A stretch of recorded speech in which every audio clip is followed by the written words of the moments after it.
Well, if the new Hyundai Creta isn't sporty enough for you, then here's the new Creta N Line. Now, this is not just a car with some fancy visual tweaks. Well, you will need to pay a premium of, about a little under rupees 1 lakh, but for that, you'll get more than just some visual tweaks. And what are those changes? And how is it to drive? In fact, is it any different to drive than the standard Creta or not? That's exactly what I'll tell you over the next few minutes.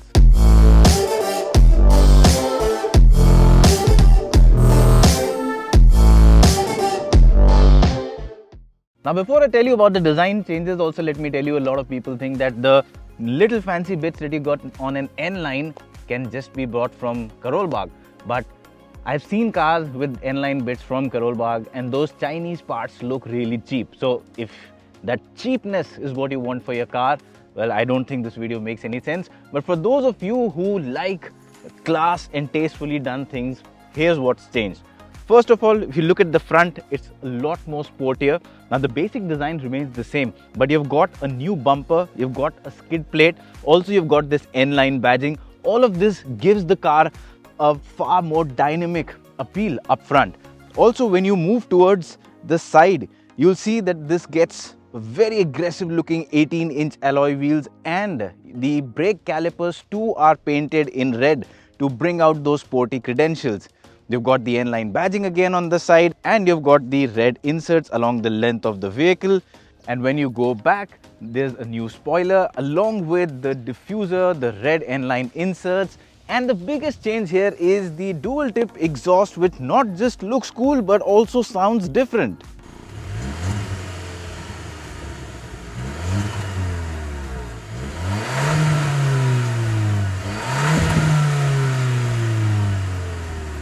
And as a result of all of these changes, the Creta N Line now looks faster, sportier, and a bit more expensive.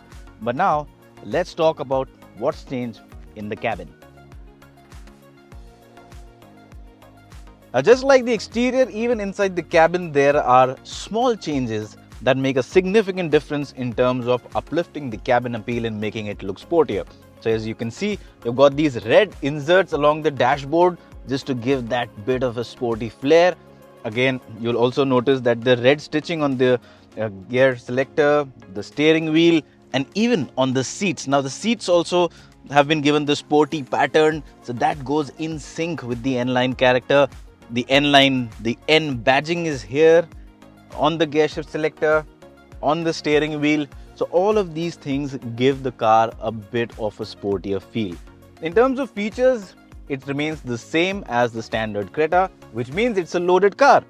So you get this dual screen setup here, same from the Creta, where you have this 10.25-inch touchscreen and a 10.25-inch instrument cluster. Fully digital screens work well, and they've got a lot of features: Android Auto, Apple CarPlay.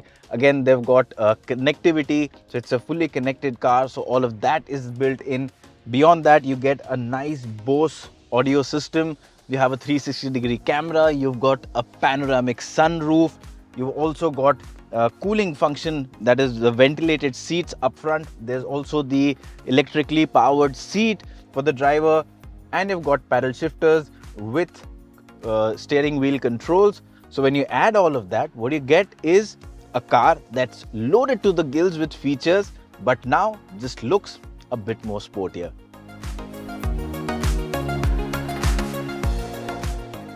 In terms of dimensions, the Creta N Line is the same as the standard Creta, which means even in the back, the space remains the same, and there is no difference in terms of headroom, legroom, or the seat itself. And yes, there are also these very comfortable cushions, but now with the N Line badging.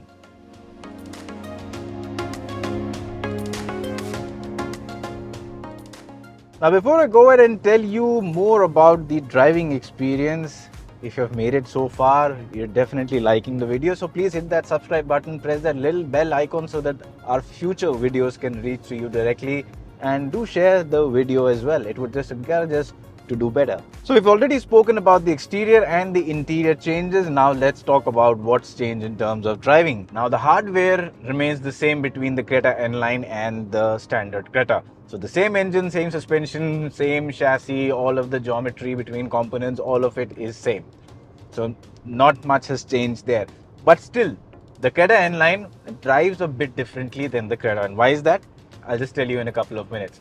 But before that, let me tell you about the engine. The engine is the same, the 1.5 litre turbocharged engine. You get 160 PS of power, over 250 Newton meters of torque. It's a very good, powerful engine to start with.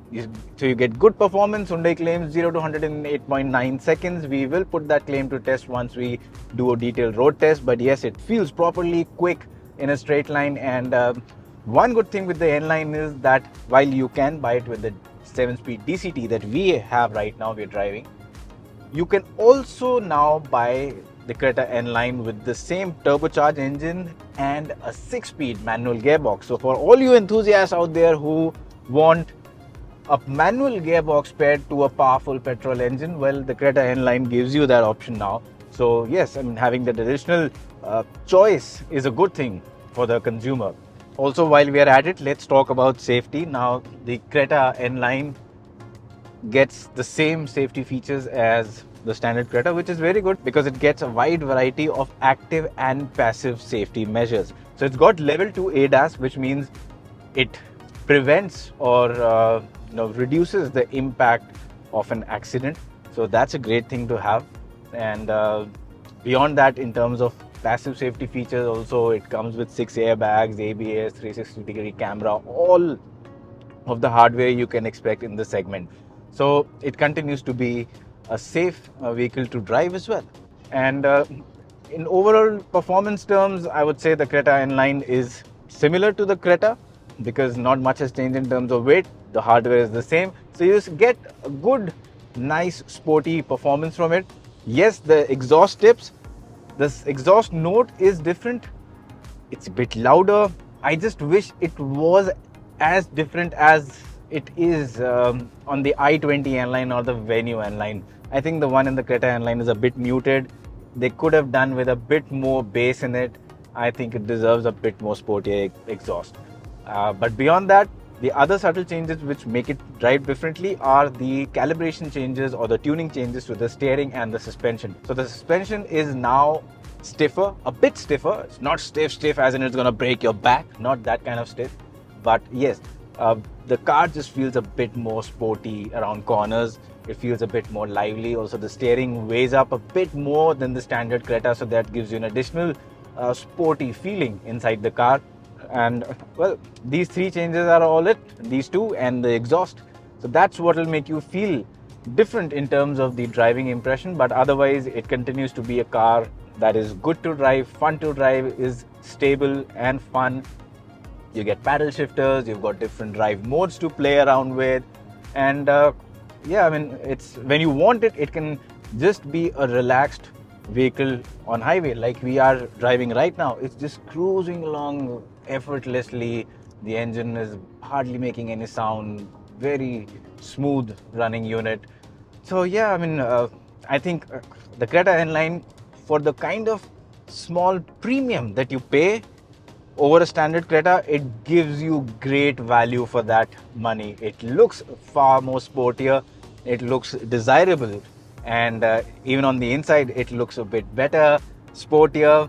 It drives a little better, or rather say in a sportier fashion. It sounds a bit louder, and all this for a little less than ₹1,00,000 in terms of increment over the standard Creta. I would say that's a great deal. So if you're looking for an SUV, the Creta already made its mark in the segment. But like I said at the beginning of the video, if the standard Creta isn't sporty enough for you and you want something more flashy, this one is a good bet.